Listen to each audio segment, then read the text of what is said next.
Hi there, I'm Wendy McCallum, burnout and alcohol coach and wellness expert, and you're listening to Bite Size Balance, where everyday extraordinary women share their stories, expertise, and wisdom, all in the name of lifting each other up and creating a better life by design.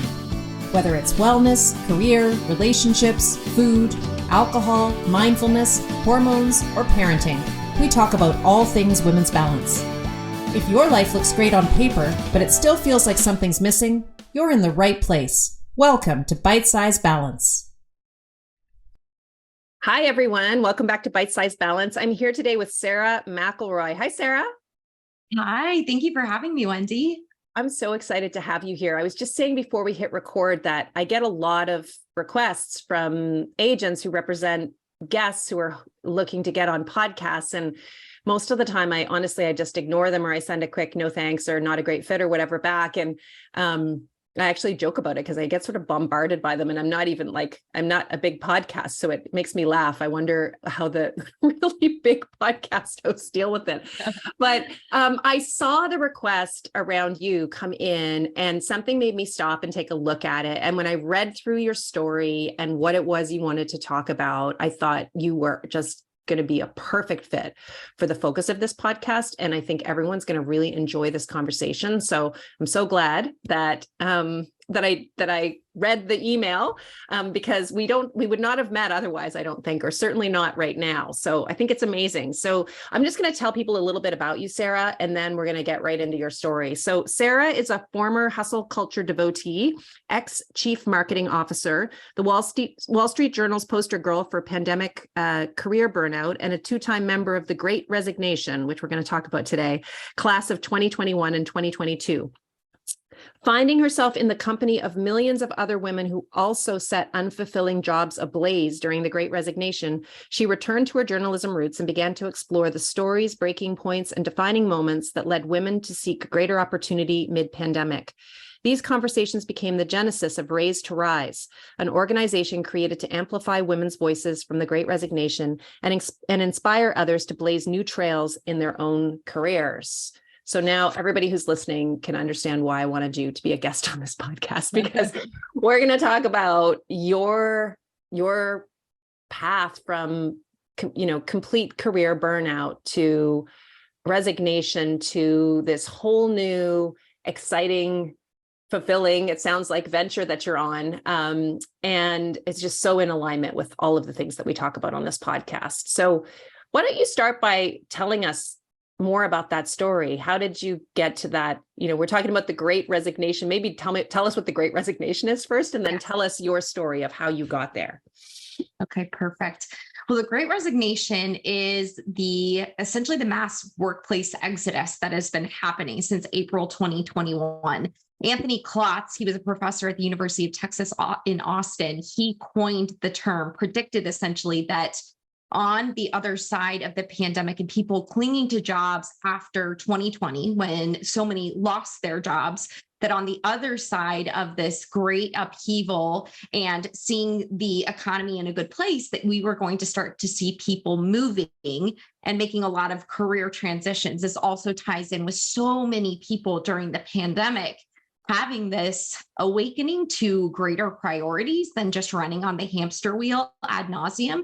And so they've been tracking it. It's been going strong since April 2021. And we're seeing anywhere from about 3.8 million to 4 million people plus leaving their jobs each month, which is a much higher quit rate than they were seeing before the pandemic. And it's been a fascinating thing to play in this space because I am one of those data points now twice, which is really what inspired me to talk about this with other women to understand their stories as well. So the genesis of it really comes from my experience as a new chief marketing officer. It's the first time I'd ever had the chance to sit in the C-suite, and I was super proud to have the opportunity. I wanted to prove myself. I was the youngest member on the executive team, and was treated like the kid's sister, but sometimes even worse, if I'm really honest.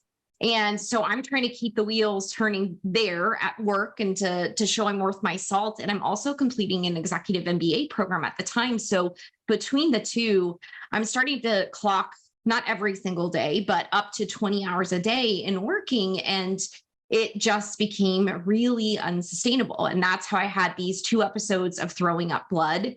After the first one, it was one of those things where I was supposed to see a doctor as a follow-up after the ER. I was supposed to go and get an endoscopy done to see what was going on. And I put it off because I thought I needed to get through graduation and I could do it on the other side. But it was actually shortly after graduation that I had the second episode, did get the endoscopy done, and it was it showed lesions that were from stress-related acid production. That's what the doctor said. So that was January 2021. And then in April 2021, I had a bout with shingles. And that was really my wake-up call moment, honestly, Wendy, because it was like, I'm in the doctor's office. The doctor tells me I have shingles, and I am overjoyed. I'm overjoyed, and I feel a sense of relief. I know it sounds so crazy, but for my just exhausted, just burnt to a crisp brain, that was like such a joy, because it gave me 10 days off from work for a socially acceptable reason. I didn't have to wave the white flag of surrender and say, I'm struggling, I'm weak, I need time off, I need a break, because I'm trying to prove myself, and I'm already seen as somebody who's, worth kind of like kicking around at work. It's like, I couldn't say and tell them that I was struggling this much. So anyway, I have this moment of like the joy and just the relief, really. And I am proud of that version of me, because I so much compassion for her after having this realization that like, it's not a normal response to be told you have an illness that could result at its worst in paralysis and blindness, like not a normal response to be overjoyed by that news. Mm-hmm. So that was really like, okay, Sara, I know you've worked so hard to have this perfect on paper, not just perfect on paper life, but like perfect on paper, like the resume to right. Life, really, and I decided at that point I was going to hit the life reset button completely. So I got a new job. I moved down to South Florida, close to the beach. At the new job, I'm cut back on hours. I'm doing yoga. I'm meditating. I'm taking better care of myself than I have in years from a physical standpoint, and enacting better boundaries. But my burnout wasn't completely healing. And I came to realize that I had this nascently healing burnout wound, that walking into this toxic culture that I was in, a highly misogynistic culture where I was dealing with some sexually harassing comments that weren't addressed for months, I was like a daily paper cut on that wound.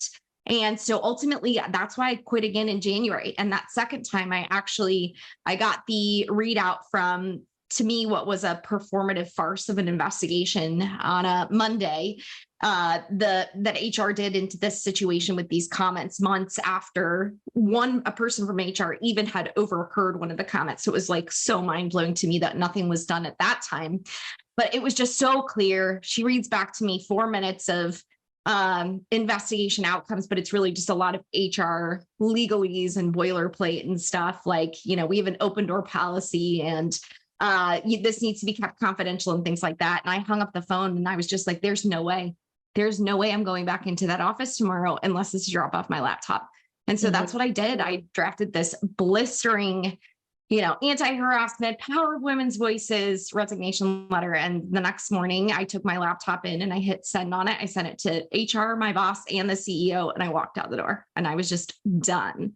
So it was like, I'm sure you can appreciate it, going from the playbook that is like the good girl, conventional path, do all the things, overachieve, be, what everybody else wants you to be. And it was like, I cracked open. I went from, realizing having to surrender the job on paper that I thought was going to be perfect, to then this, to being like, I'm now pissed off, not just for myself, but for the other women in the organization too. Mm-hmm. And that's really how all of this began, how I started to talk to other women about their experiences too.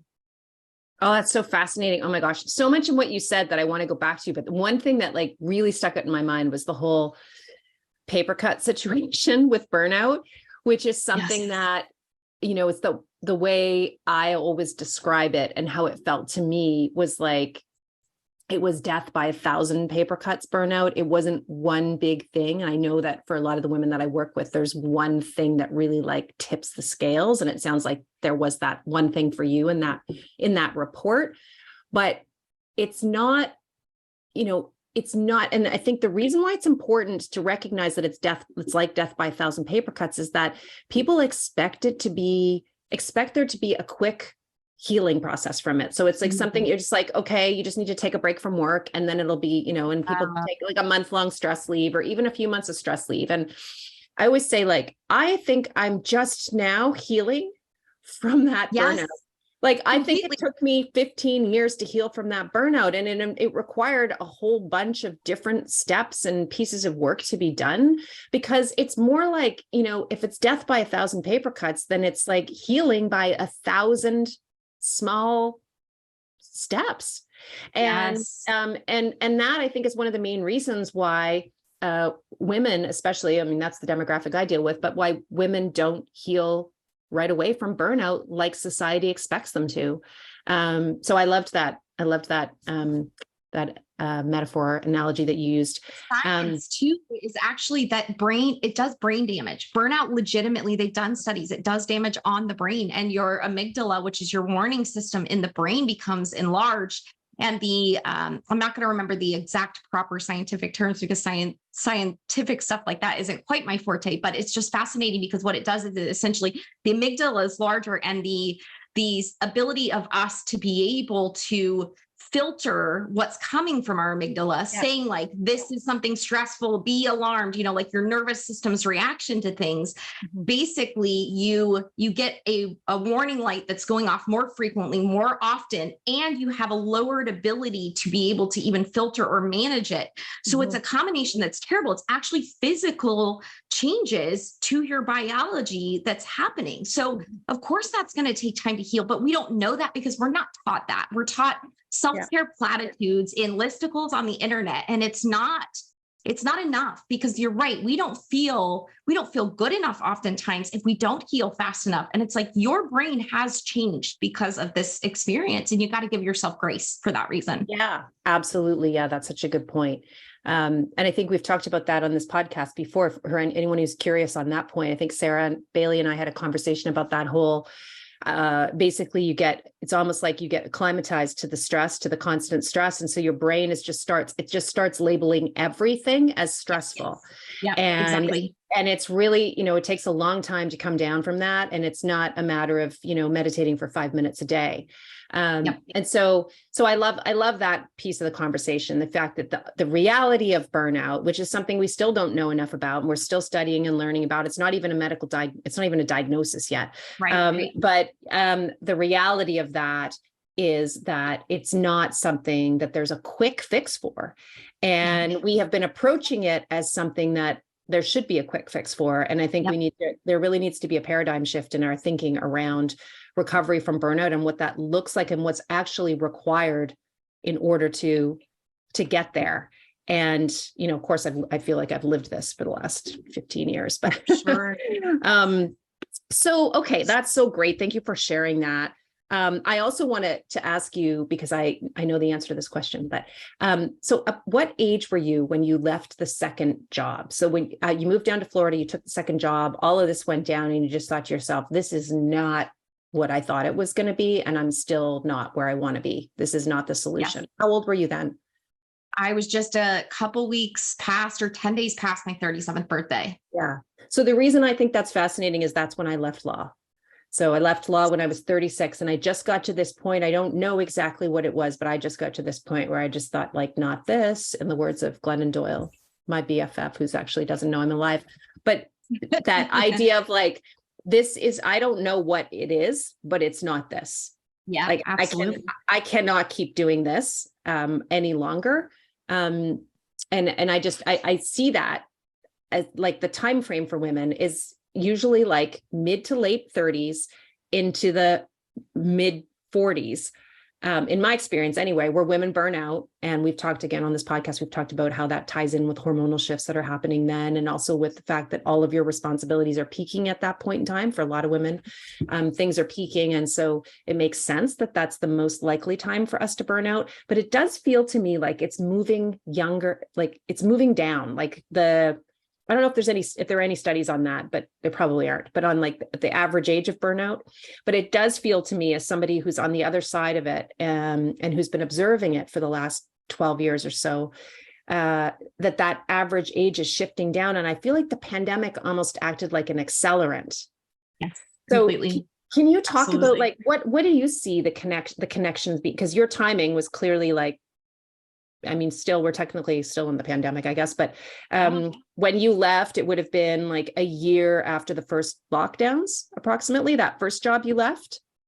Yes, that's correct. Yes. So what do you see the connection as being between the pandemic and the Great Resignation, as we're calling it? Absolutely. Well, I think there are many factors at play specifically related to burnout. If we think about the pandemic, which was this collective trauma that elevated everybody's baseline level of stress collectively, across the board. And then all of a sudden, it's like our daily stress is now put on top of a bigger pile of underlying stress. No wonder we were struggling as we're trying to figure out, so uncertain. We don't know if we're going to be here tomorrow. If you go all the way back to March, right? Like we all kind of, adjusted and weren't as much concerned over these, this tail end of this new pandemic world that we live in.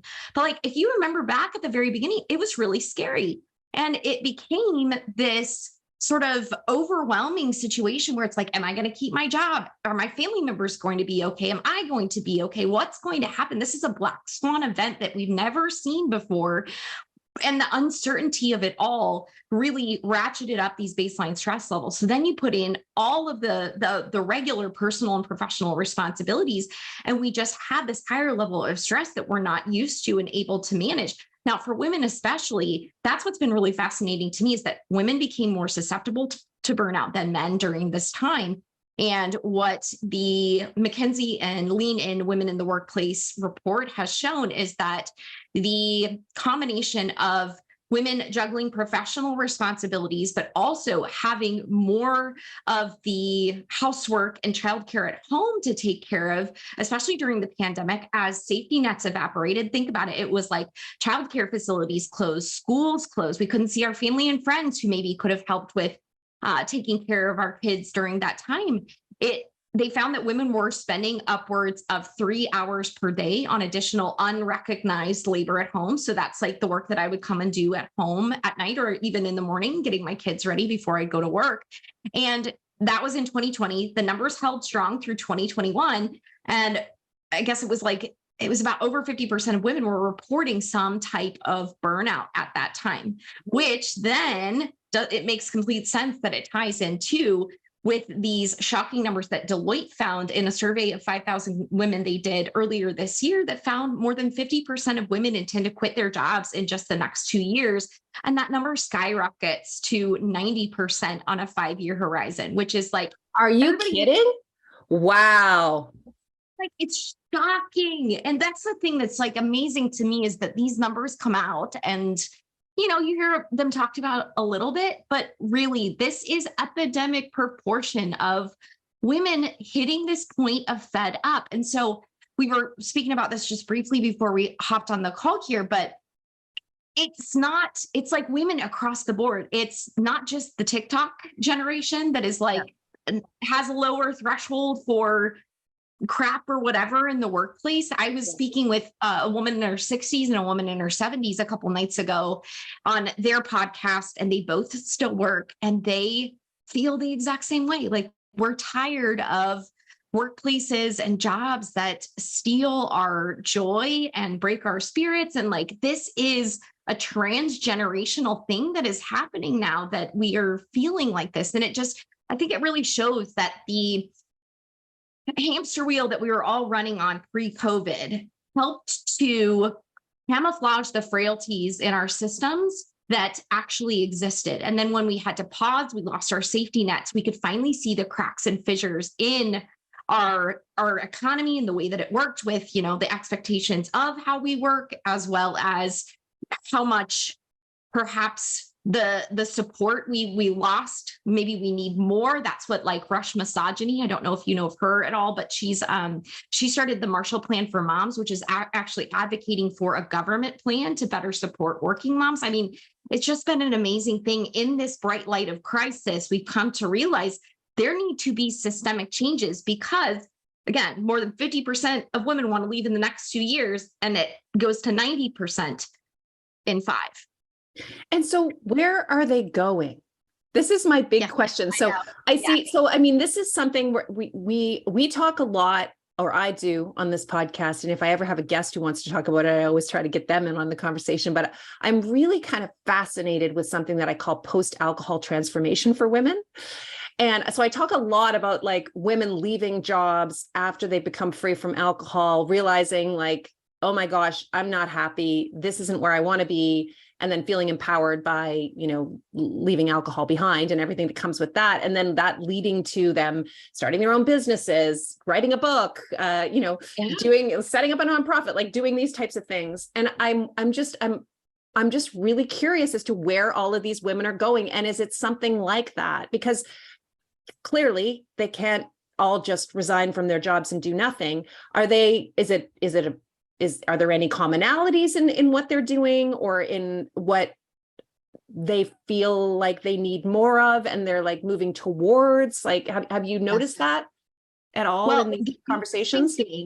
Yeah. So I always like to say there's a bit of a misconception when it comes to talking about the Great Resignation, because it's not just that people are not working, at least from the data I have collected.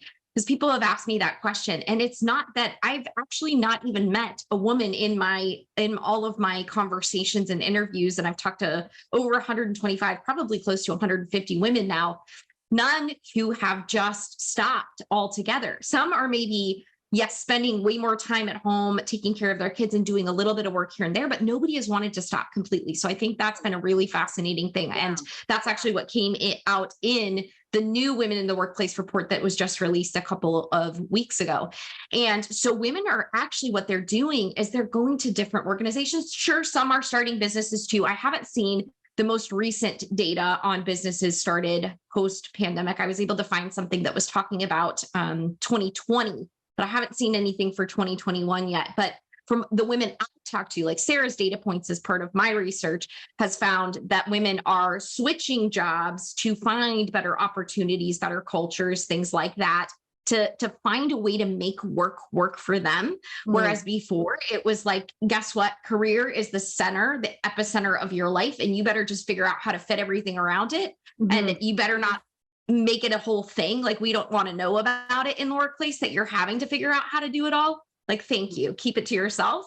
So it's been a fascinating thing where women are like, I want to right size the role of career in my life, and I want to make sure I'm not going into somewhere that's toxic every day. And then you do have the people who are entrepreneurs as well. But the fascinating thing, so the reason I bring up the new or the latest Women in the Workplace report is that now in 2022, the report called it the Great Breakup, of women breaking up with bad cultures and organizations. Actually, they found that women in leadership are now leaving at the highest rate that they have recorded since the inception of the report in 2015. 10.5% of female leaders are quitting their jobs. So to put it in perspective on a scale, they said for every woman promoted into senior ranks, director level or above, there are 2 walking out the door. And so the CEO of Lean In said, this is a disastrous situation because we already don't have enough women in leadership. We have a pipeline issue here now. If they're walking out the door and we can't even promote them fast enough. So it just, like, to me, it's again shining the light. It's like statistic after study that's coming in to tell us just how grave of a situation this is. And it is really, they're sick of bad cultures, being passed over for promotions, discrimination, some issues with harassment. It could be pay equity. It's also office housework. Like, I'm the woman and I'm just expected to take the notes and order the lunches, like stuff like that. Like, these microaggressions and undercurrents, in addition to the more overt toxicity, women are like, no more. I'm done. Yeah, that's so fascinating to me. I mean, I just like, I wish I was, 35 now in the corporate world so I could just experience how much or how little has changed since I was in it. And I actually I worked at a fabulous firm. I loved the people I worked with. They did everything they could to help me out. But the truth is they had no idea what that was, right? Like, and I didn't even really know. There was no model for me to look at and say, oh, that might work for me. I had my 2 kids within 7 months of each other. And in between the 2 children, I made partner. And there was at the time no real alternative to becoming a partner other than leaving the firm. So you sort of said yes, or like they showed you the door, and they tried to work with me as best they could. They made me their first like entry-level non-equity partner, which was something they didn't want to do, but they did that for me. And I'm very grateful for the flexibility that they showed me. But at the end of the day, the systems that were in place at the time in the corporate world for women they just were not good options. Like there were no good options. And, going down to 80%, taking 1 day off a week when everyone else was meeting on that day just didn't work for me. There was no way to make that work. And, getting paid for 80% of the hours when I'm still, in order to keep up with the work levels I have, required to work 100% of the hours, that didn't work for me. There just wasn't really a solution that I could find. So I think it'll be really interesting to see what comes out of this, because I suspect it's going to force employers to rethink a lot of things in order to retain and to hire and to maintain some equity in those positions. Yeah, I hope so. I guess I think ultimately we will get there. What we're seeing right now is that with the return to work, there has been a backtracking on some of those post-pandemic employee boons that have come from the war for talent. Yeah. So with flexibility, with remote work and things like that, you're seeing more people forced back into the office. And as companies get more afraid of an economic downturn, that's when you start to see budgets for things like more generous leave policies and better benefits and all of those things, those get taken off the table. Yeah. And so I think it feels, I don't have the data on this yet because we'll have to see, but it feels to me from the conversations like I've been having that the awareness around flexibility and those things, it's almost like the companies are trying to put the blinders back on to be like, everybody just the box, like, let's do it like we did it before because it worked really well for us. Yeah. Even if it didn't work great for you guys, that's what it feels like is happening a little bit. And because if there's a recession looming, companies are shoring up, but also employees are thinking maybe I may need to hold on to a job more. I think what we'll really see is that if you're here on this side, so if you think of it as an equation, companies are starting to scale back on these things that matter to people, like flexibility. The Mom Project found flexibility is the number one key success driver for working women. It's the number one thing, or working moms especially, but working women too, that is like the most important thing for them. So if we're reducing that, and then we're not addressing all of these other problems with toxic workplaces and the microaggressions and all of those things, I think on the other side of another, more certain economically stable time, we're going to just see those numbers follow through from the Deloitte study because we're not solving the problem that is at hand. Yeah. So it's like you can't unsee what you've seen, right? We can't unsee that the way we work isn't working for us. So we may have to, hold off a little bit longer before making a move, but that doesn't make that knowing that something is wrong for us and no longer serving us, that knowing doesn't go away. It just doesn't. Yeah. And as we're talking about this, I'm thinking what happens when 50 to 90%, let's just say it's 50. Let's just go conservative. Let's say it's 50% of women leave their jobs in the next 5 years. What happens to the remaining 50% who are still there? And now there are 50% less women in the organization that they Like, how does that impact the culture? Just losing 50% of women, because we know, well, at least I do, and I'm sure I feel confident you do too, that women bring something completely different to the table when it comes, certainly in terms of leadership, and then, you know, just generally we're just, you know, as employees, and in terms of that culture, how does that culture shift if we lose 50% of the women in those organizations? And what does that mean for the remaining 50% of the women? And does that lead to another wave of resignations? Because I can only imagine how that would have felt. I'm thinking back to the law firm. If 50% of the females had left, and there weren't that many female partners when I started there, 50% of them had left, how that would have felt to the women who were left behind, and how that would have potentially impacted the culture, but also the progressive changes that were happening very slowly, but that were actually happening for women in the workplace. So I think it feels like a bit of a set of dominoes. Yes, it does. Now, there will be some shifting, kind of like to the point of women are leaving and going to other organizations. So it could be that like Julie over here goes to Mary's organization after Mary walks out. But then it becomes, to me, it's like, when do we realize that this is a little bit almost like Ponzi scheme-ish of sorts, where it's like, okay, Mary is leaving the crappy organization, and then Julie comes in and takes her job, but then she's like, now I've gone to a crappy organization too. And then, you know what I mean? If it's just totally. That's, you see it like going first, rather than it just be sort of everybody's gone. But it's like we're walking out, more women are coming in, but then they're walking out too, because they're not solving the issues. That's what we're kind of like, we're having to be a little bit of like soothsayers looking in a crystal ball right now. It's hard to see what happens. But I think, to your point, whether it's musical chairs and women just going through this revolving door, or it is women are just like leaving certain organizations completely, and you're seeing a degradation in the gender diversity, either one of those options, both of them are not good, right? No. Anyway.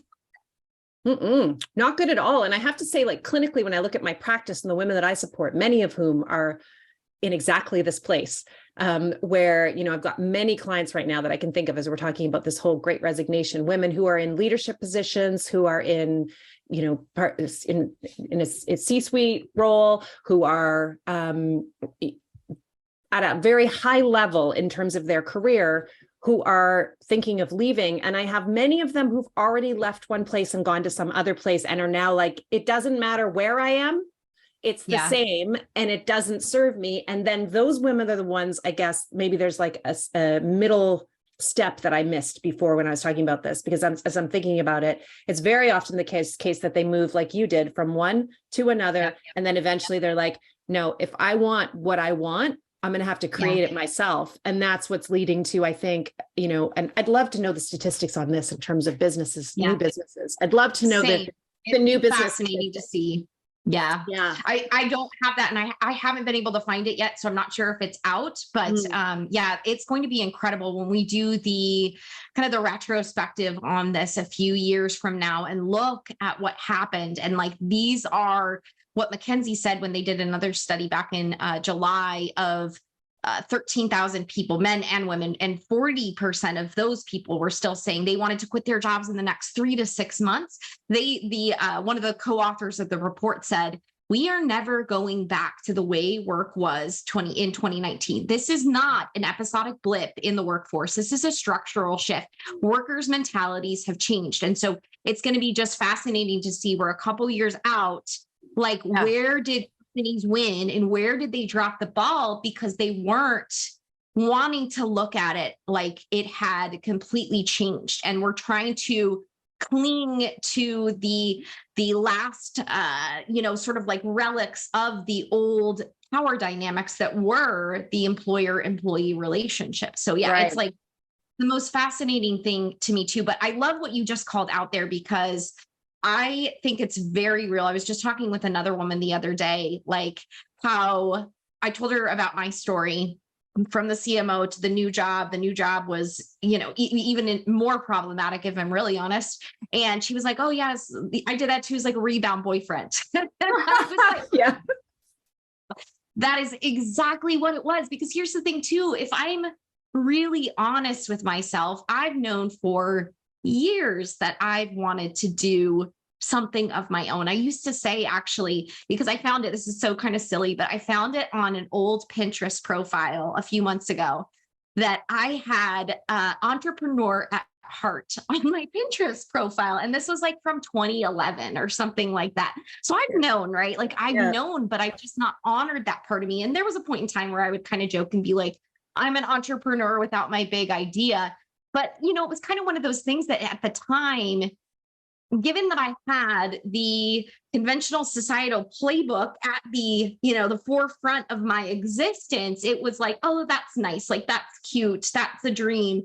But it never felt like it was really, it could be real for me. So I just shoved that longing into a closet where it wouldn't see the light of day, because that would be painful to have that in my conscious awareness and to have that cognitive dissonance every day. So I just tucked it away and I hid it. But yeah, that's what I think does happen, is that we as women, and we can talk about this more, but one of the biggest, most fascinating things I found from my research is that women were just knowing that it was time to leave. Now, some women would talk about it specifically as intuition. Some women didn't use any sort of words in that realm, but they said like they knew. And even if they did, pro-con lists or spreadsheets or like budgets and financial planning or whatever, they just knew it was time. It was time to quit. And I'm like, you know, the good girl conditioning version of me is bristling at that idea, like how irresponsible of us to make decisions about our careers, which are always supposed to be logical and rational and pragmatic so that we're going after security and stability. How are we making decisions just on our gut or intuition?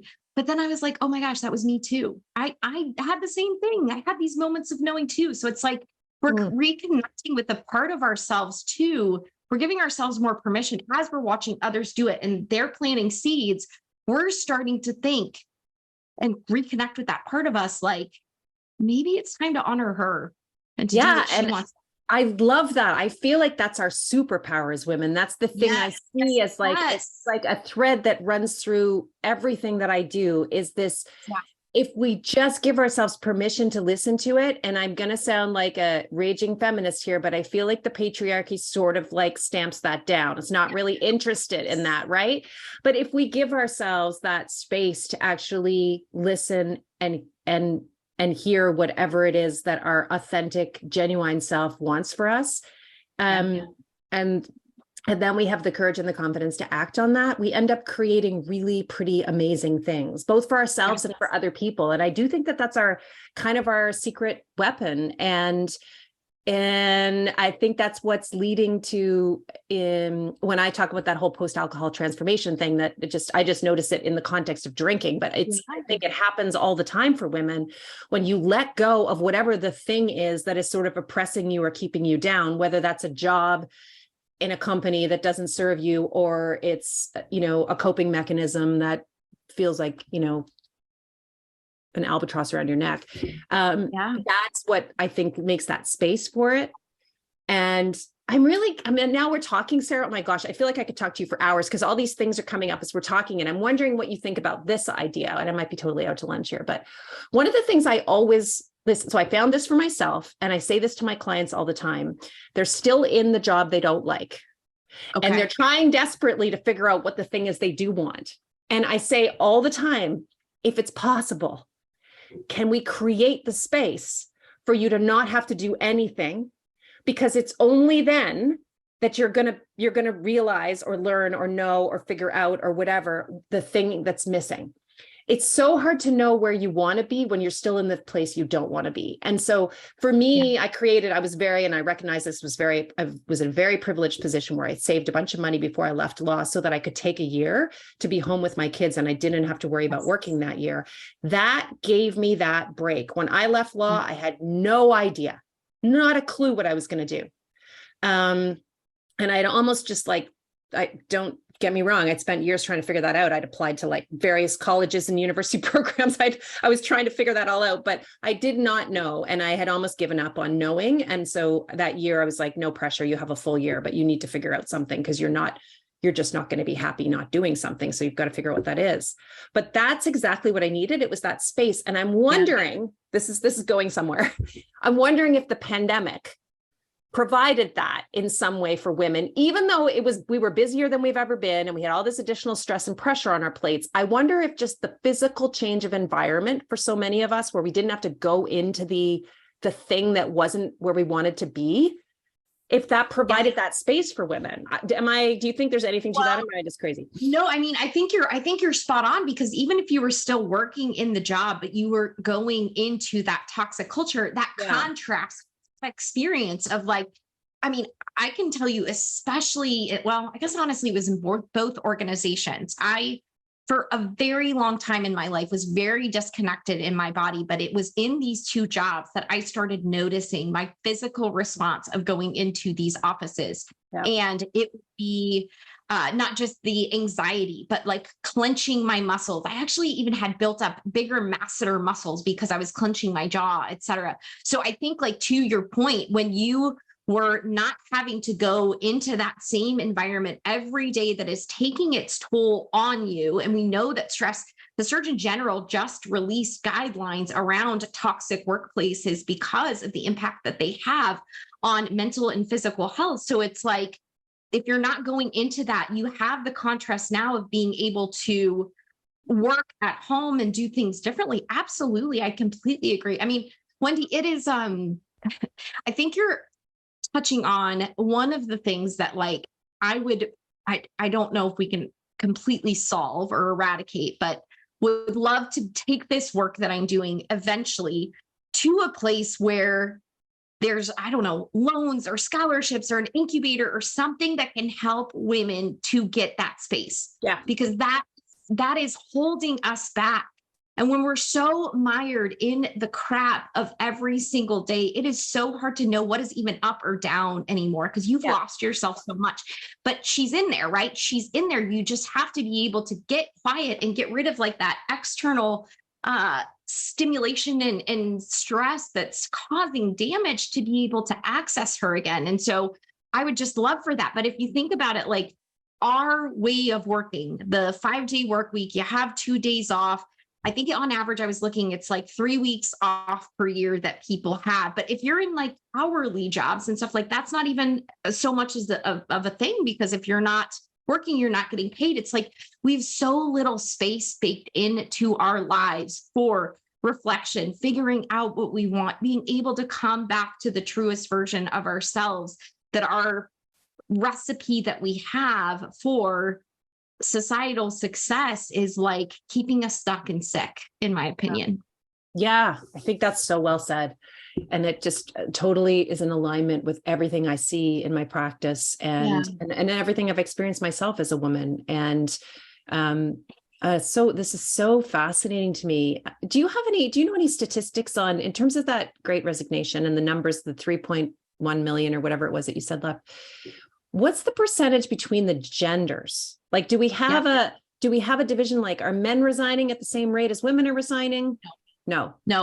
So the data where I could find the gap most recently was from 2021. So it's a little bit old, but the peak in 2021, the difference between men and women were quitting at a 5.5% quit rate. So 5.5% of women are quitting on a monthly basis, and 4.4% of men. So that's only 1.1 percentage points. But when you compare the two, that's a 25% difference. Right. And then in the Lean In and McKinsey's latest Women in the Workplace study for women in leadership, and them walking out at a rate of 10.5%. I don't know what the exact number is for men, but they said the gap between women and men in leadership leaving is the biggest that it's ever been. So It's like very clear across the board that all of these different studies and surveys, like when you triangulate, you realize what we're squaring to here is a massive issue for women with the way that we have traditional work outlined. And it makes sense too, right? To your point of like the patriarchy and stuff. Workplaces weren't designed for women. They were designed by men for men. And then we slotted in. I mean, it wasn't until 1972 with the Equal Rights Amendment that women had equal protection in the workplace as men. And yes, that's 50 years ago. And in some ways that sounds like a long time ago, but 50 years ago is not that long for all of those undercurrents and biases and the way the systems were built to have been dismantled, because nobody during those times was like, maybe we should think about what women might need, and that it might be a little bit different, because we built this whole system on the man going to work, all week long, and the woman staying home and taking care of everything else. And then now she's working. And in a lot of families, not all of them, right? Like some partnerships are really equal, and that's amazing. But in a lot of families too, that's why women were spending on average 3 hours more than their male counterparts in doing housework and childcare. Yeah. Like that is the reality of it. And we haven't changed the workplace systems to account for that. No, 100%, 100%. And this is like, I always talk about like how, I was a child of the 70s. I was born in 1971. I was raised in that sort of like, I don't know if the second wave of feminism or whatever, where it was like, you can do whatever you want. You can do anything a man does. Make sure you shoot for the stars, do the things, right? Yeah. And listen, that's great. And I'm glad I was told that as a young girl. And I wasn't in a couple generations before that was told something completely different.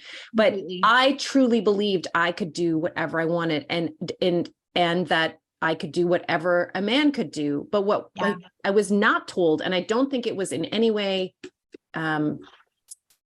intentional or harmful or purposefully hurtful or whatever, that I wasn't told this. Like it wasn't a malignant omission on the part of the people who were talking to me about this. But I was not told that in order to have it all, I was also going to have to do it all, like all of it. And I wasn't told that there were no exceptions being made for me having to also do it all. So if I was going to have everything that men had, I was going to have to do all of the things that men do, but also all of the additional pieces of labor, including the emotional labor and the caregiving, all of that stuff. That is part of being, for many women most women is part of our existence. And so I got there and it's like, wait a second, hold on now. You told us this. And we bought into this hook, line, and sinker. My generation bought into that. And we were all like, okay, let's go. And, I went to law school and I got the job at the big corporation and did in the big company. But what didn't happen is they didn't teach the men how to do half of the the additional women's labor. That just didn't happen. And honestly, and I'm not trying to slag on men generally, but I think also like some of it's not possible. I really believe that. Like, I believe a lot of it, we talk a lot about that on this podcast. A lot of it comes down to the amount of estrogen that we have as women and how we're driven to nurture in a way that men aren't driven to nurture. And so, some of that, I think I'm just always going to want to take on because of the fact that I'm female, and I'm probably going to do a better job at some of those things because of the fact that I have so much estrogen and I'm, a natural nurturer. But the system hadn't caught up with what they were telling me I could do. And I just ended up in this place, this generation of women who are out there trying our best to just do it all because they told us we could. And then it's like, but hold on a second. The only option for me as a partner with 2 tiny babies is to go down to 80%, which means I either work less, I work 1 day less a week, but jam all my hours into those days, right? Or I try to do a little less on all the days that I'm not working, and then I get paid less for that. Or, and then the day that I take off is Wednesday, which is what I tried. And then all the meetings are getting scheduled on Wednesday. So I'm missing out on all these career opportunities. Like, there just wasn't a way to do it. The system just hadn't caught up yet. And I actually don't, in the legal profession, I don't think it has yet. I don't know about all the other professions, but it's interesting. I think you're spot on. And I just wanted to call out what you're making me think of is, so I mentioned Reshma Sajani. She is the woman who is championing the Marshall Plan for moms. And it's a very, it's like a very interesting proposal, regardless of what your political views are, because her whole thing is like, this is unpaid, unrecognized labor that women are doing. They should be compensated for it. And that's one, thought as far as like, how do we make this equitable? Because it becomes this huge question of like, how do you take a system the way it is and like dismantle it and rebuild it so it's better for women when it's really benefited a certain group of people who are mostly the ones in charge for a very long period of time? But she had that same moment of awakening. She was the founder and CEO of Girls Who Code. And she'd written in 2019 a book called Brave, Not Perfect. And it was very much evangelizing feminist have it all mythology. And that is what it is. It is mythology. It is a a bill of goods and lies that women have been sold. Like that's what women who championed it are coming to say now. And that's what happened to Reshma. So it's like, I think it's like May 2020, and she has just had a newborn. She is the CEO of her company. She's leading her company through this global health crisis. And she has this moment of like, oh my God, I got it wrong. Like I screwed up. And so she actually immediately started writing a new book, and it's called Pay Up: The Future of Women and Work and Why It's Different Than You Think. And she walks back on not everything, right? Like it's a good message as far as not trying to be perfect from the 2019 book, but she walks back on everything she said as far as have it all mythology, and told the Washington Post, like when they asked her, what would you say to that version of Reshma that wrote that book? She's like, I would say I was wrong. Like I was wrong. And so we're going through this reckoning to try and figure out like, what can this look like? But I will say, I think there are these little glimmers of hope with some of the women that I've talked to, where there are women who have started to build their own companies that work around the schedules of working moms. Yeah. I've talked to a PR agency CEO and a CEO of a retail, kind of like a retail inventory management business that consults for other small businesses. And both of them have 1099 contractors as women who are filled in their whole staff. And they say like, I can work Tuesdays and Thursdays, and I can work these like 8 to 3. And then some women take the night shift. And the PR agency CEO was like, it's amazing for our clients. Yes, it does take more work. Yes, it takes more communication. It's not perfect, but our clients love it, because if we have to turn something quickly, there's going to be, somebody in the evening who's going to have the evening shift who can do it. And it's like, how can we think more creatively like that? Yeah. Oh, I love that so much. I had a woman on the podcast, I think like a couple seasons ago. We talked about this idea of movement towards the gig economy. Do you know much about that? Yes. It's this. Yes, so, and absolutely. this is kind of bringing back that conversation, because she was talking about how like the death of like long-term employment careers is kind of coming, and I wonder if the pandemic has sort of accelerated that as well. Because as we were talking before about what the solution is here, I was thinking to myself, it's probably the gig economy. It's probably less employees, more contractors. It's probably, that's what allows people to actually take back some control and feel empowered and be able to actually create the flexibility that they need for themselves on their own terms.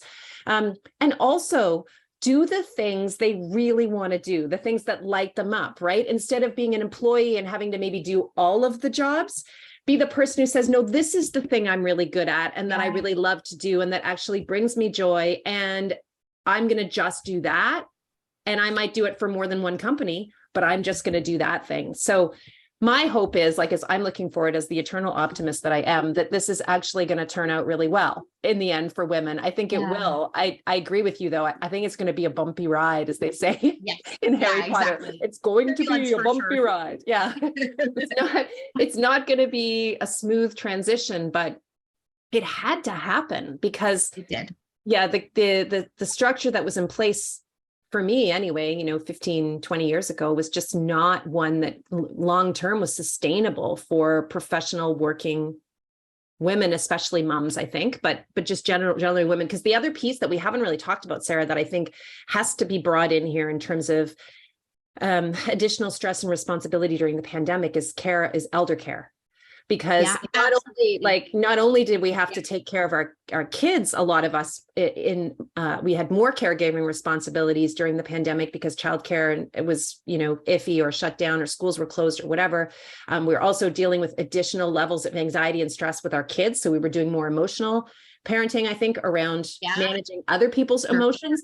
And then on top of that, we have caregivers, who are paid caregivers who can no longer go into our parents' homes and help them with the things. And so we're taking on additional labor there. We have nursing homes that are shut down. We have, parents who were worried about getting sick. And so we're doing more things for them so that they don't have to go out as much. And all of the responsibilities for caregiving just went up in the pandemic all around for people, whether they have their own children or not. And I think, unfortunately, we still have a situation where the only sort of, as far as I'm aware anyway, the only definition of burnout that exists in a regulatory context. I'm not even sure that's the right word, if it is really regulatory, but is the World Health Organization's definition of burnout, which is very much occupational burnout. It's focused on workplace burnout. It doesn't even it does not take into account the difference between genders and responsibility at all.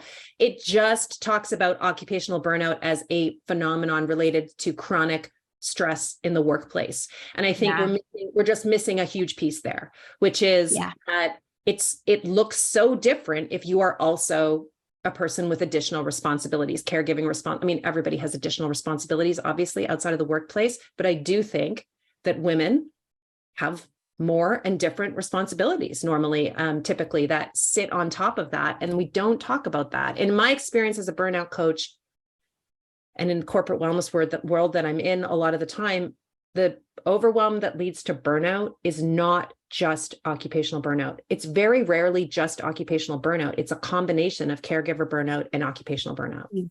Well, and it fits with I just love that you brought this in, Wendy, because if you think about it, it fits with the paradigm that we had all this like social contract we had co-signed that says we are professionals and the professional version of us is separate from the personal version. Don't bring it in. Like we are almost split into two, and it's not the case. We know that. We learned that in the pandemic, that the stress over here on the personal side doesn't just stay out of the stress on the work side and vice versa. They both feed into each other to the point of what we talked about with like your amygdala is freaking out and it's like everything is a stressor now. So I think you're 100% with that. Yeah. So I think there's lots of movement still that needs to happen around just the global view of burnout, how we define it. And I'm not sure how much of a service we've done to define it as an occupational phenomenon. I feel like we've really missed the boat there, and it's not serving women. And, it feels like you can separate that. And in terms of the healing piece, same thing, right? Like there's this idea that somehow the way that you come back from burnout and recover from burnout is you just learn how to manage the workplace stuff better. But it's all going into the same bucket, it's coming from the same source of energy, right? Like completely. Yeah. I believe I read that the historical, like if you look back through historical sort of references to the concept of burnout, that it was more so considered like it fell in the bucket of nervous breakdown previously. Like that was just the catch-all bucket. And so it's very interesting that you make this point that actually calling it burnout and just making it an occupational hazard puts more like of that personal responsibility on us to just figure it out and to heal than if we were like, guess what? 50% of women are having nervous breakdowns. Like then all of a sudden people might wake up and listen versus like 50% of you are burnt out. Yeah. You need to do more yoga and more self-care. You know what I mean? Yeah. It's just a fascinating narrative. It is. All the difference. Super fascinating. But I think then just to play devil's advocate, we could get back into the whole hysteria thing, which I don't want to be associated with as a woman anymore. So I think we have, like, I think what's really important about this conversation is that there needs to be a third, like another door. Because it's not just caregiving burnout, parenting burnout and everything that goes with that, or the work. It's the combination of those things for a lot of women. And this isn't to say that you can't burn out as a caregiver without working, like working a separate job. Like you can, but we're not recognizing caregiver burnout really at all in the real way that I think we need to be. We need to validate it. It needs to just be a natural part of this conversation and an assumption if you're dealing with someone who has caregiving responsibilities. So, oh my gosh, we could talk about this for so long. I want to talk about this because this is one little piece that you just threw this little thing in. I didn't know anything about it. You threw it in our pre-interview. You said, if you want to talk about it, I'm happy to share my story around alcohol because you have not been drinking for the last few months. So you want to tell us a little bit about that? Yeah, absolutely. I mean, it's almost been 6 months now. And the thing that strikes me the most is that, if I look back, alcohol became a coping mechanism for me after my divorce. And it was like a divorce and I got fired from a job and my world just collapsed. I actually became estranged from my family during that time. I lost friendships. I had to move out of the house. Like my world shattered between 2013 and 2014. And so alcohol was really a crutch for me from then on. And it was one of those things where like, I would go through periods where I'd lean on it less, and then I'd go through periods where I leaned on it a ton. And last year I was talking to a coach about it, and she was saying she had a conversation with a woman who they had this very enlightening realization where the coach asked her, like, if you were to live your life to the truest version of you, what would it look like? And the woman was like, I'd have to change everything. And it was like, oh my God, that struck a note in my, just like a chord with my soul, because it was like, I am not living the way that Sara at her true essence, as her true essence would. And it's an amazing thing that after I quit corporate 4 months later, I have just stopped drinking. And it wasn't even that I was like, well, here's what I'll say. I was like, I don't want to drink as much because I feel like it's really hard to write, which I've been doing, really hard to write, having any sort of like alcohol even left over in your system, just like the impacts of what it does to your, obviously to your hormone levels the next day, and like just the cloudy head and stuff. So I was like, I'm going to stop for a little while. And then now I just don't even want it anymore, because I'm living a life that's true to me and authentic to me. And it makes me not even want to reach for it anymore, which has just been incredible. That's so amazing. I love hearing stories like that. And, you know, one of the things that coaching kind of tool or tactic that I use a lot around alcohol with women is, you know, get them to actually do the exercise of writing down like what the things are that are really important to them in terms of how they show up in their life and how they live. And then do the exercise of asking yourself, how does alcohol or drinking make it easier or harder for me to show up that way? Yeah, and it's really fascinating because, you know, well, the answers are exactly what you'd expect, right? But it's really an eye-opening experience, because for a lot of us, we feel like alcohol makes us, you know, oh, it makes me more social and funnier, and it just like enhances all of these qualities that I have. But the truth is, when you get down to it, those core values, the things that make you, they're very. I've yet to hear a situation where anyone has said, "Yeah, alcohol makes that better or strengthens that for me." Yeah. Well, thank you for sharing that. That's so great. Yeah. Okay. So let's quickly talk about your new project in your organization, because we've been kind of like hinting at it, and I talked about it a little bit. We haven't talked about it a lot. So tell me what it is. So remind everybody of the name of the organization, and I'm going to include the links to the website in the show notes so that people can go and get some more info on it, and maybe even apply to contribute a story. But can you tell us what the organization is all of, what the project is all about, and what you're hoping to affect in terms of an end result with this? Definitely. So it's called Raze to Rise, and it is exactly as it sounds like. It's this idea of like burning down what's not working to build back up to better. And I really focused on the Great Resignation because of my two experiences. Because as I'm sitting there and I'm on the other side, I've quit this job that I moved for, and I'm reeling and not sure what I'm going to do for work or just anything. I wanted to figure out what other women were experiencing. And I have a journalism degree, and I'm like, I'm just going to at least start talking to women to see what their stories have been, because I can't be the only one who is getting mired in these spin cycles of burnout. And so that's how I started capturing women's stories for this work. And some of the stories are on the website, but really where it's all been going is it's becoming a book, and it's expanded. Whereas I thought it was more so just going to be about women in the Great Resignation, I've also been talking to women who made big leaps prior as well, and now have the benefit of more space between leap and hindsight to be able to share looking back. But it's just like, we have so much wisdom and insight that I wanted to crowdsource and be able to share for those women who have that knowing, you know, you need to leave, you don't know how to do it.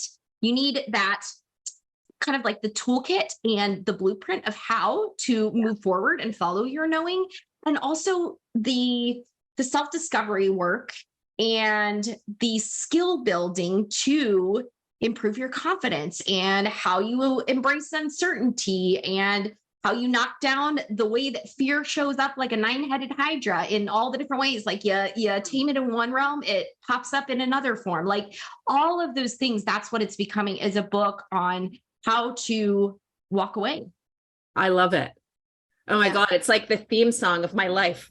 I think it's so great. And I am such a big believer in the power of shared story. And that's one of the reasons why when your name came across my desk, I thought, this is cool. Like that someone's collecting these stories together and we're actually going to start talking about, it sounds like really women's dissatisfaction and burnout and how the system is really kind of failing us. Like it's not good enough. That's really what it comes down to. And I believe that it will change, but I believe that women will drive that change and create that change themselves. And I don't think we can rely on anyone else to do it for us. And I think the first step in it is opening up this really just another one of these missing conversations that we try to share on this podcast as much as we can, but an area where we're not talking enough about it. So this has been amazing. I want to have you back when you do get that book done, because I think it's going to be fantastic. And I appreciate you coming on today and talking to us so candidly about all of this. It's been just really been so much fun for me, and totally in my wheelhouse. So I've loved it. So thank you so much, Sara. Thank you, Wendy. It's been amazing to be here. You've been listening to Bite Size Balance with your host, Wendy McCallum. As a burnout and balance coach, I help busy high achievers like you create a more balanced, joyful life. If you've been putting yourself last for way too long and are worried that you're burning out, grab your free burnout checklist at www.wendymccallum.com/checklist. That's www.wendymccallum.com/checklist.